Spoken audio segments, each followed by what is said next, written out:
Itu Jifrianti Halteas. Saya dari kelas Ilmu Komunikasi dan Manajemen Konflik kelas A dengan nomor standbook 222-14078. Dalam video kali ini saya akan menjelaskan mengenai ilmu komunikasi dalam kehidupan kita sehari-hari. Dalam ilmu komunikasi ada dikenal dengan sebutan ICTS.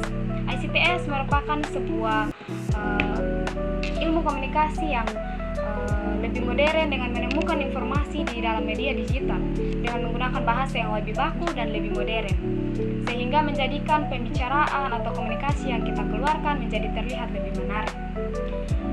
Yang kedua, apa yang dimaksud dengan data dan informasi? Jelaskan pentingnya dalam kehidupan berkomunikasi. Data dan informasi merupakan dua hal yang berbeda. Data merupakan sebuah bukti nyata atau dalam sebuah informasi agar menghasilkan informasi yang lebih valid.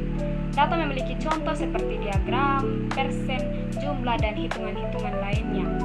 Sedangkan informasi merupakan sebuah berita atau kabar yang diterima atau didengarkan melalui orang lain atau media-media yang berkaitan dengan sesuatu yang sedang terjadi. Di dalam komunikasi dibutuhkan data dan informasi, karena dengan adanya data dan informasi lebih mendukung setiap kalimat yang diucapkan sehingga orang yang mendengarkan bisa percaya pada kalimat tersebut. Kedua hal ini menjadi kunci penting dalam kecakapan dalam berkomunikasi.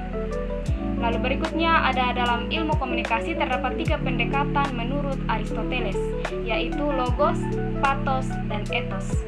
Yang pertama, logos. Pendekatan logos merupakan pendekatan yang membantu kita dalam berkomunikasi agar memiliki etika dalam berkomunikasi, yakni dengan landasan bahwa ilmu komunikasi adalah anugerah dari Tuhan sehingga kita harus berkomunikasi sesuai dengan kehendak Tuhan. Sedangkan yang kedua, pendekatan ethos. Pendekatan ethos merupakan sebuah metode pendekatan dalam komunikasi yang membutuhkan usaha agar menghasilkan komunikasi yang lebih baik dan mudah dimengerti oleh orang lain dengan bahasa yang lebih baku dan bahasa yang lebih mudah dimengerti oleh semua orang. Lalu yang ketiga ada pendekatan pathos. Pendekatan pathos ini lebih memfokuskan pada perilaku kita. Kita harus berperilaku sesuai dengan apa yang kita bicarakan, sehingga pembicaraan tersebut dapat dipercayai oleh orang lain. Yang terakhir, dalam komunikasi dengan landasan firman Tuhan ada 5 ayat yang saya pilih agar komunikasi menjadi sesuatu yang lebih bermakna dan lebih dikenal oleh banyak orang. Yang pertama dalam Ayub pasal 34 ayat 1 dan 2. Dalam ayat ini memiliki makna, yakni bagaimana kita menjadi orang yang membangun komunikasi dengan penuh hikmat di dalam Tuhan, dan hendaknya kita tidak hanya menjadi pembicara yang baik, tetapi juga kita dapat menjadi pendengar yang berakal budi. Yang kedua dalam Yesaya pasal 55 ayat 11. Makna dari ayat ini adalah setiap perkataan yang keluar dari mulut kita tidak akan menghasilkan kesia-siaan, tetapi dapat menjadi berkat bagi banyak orang.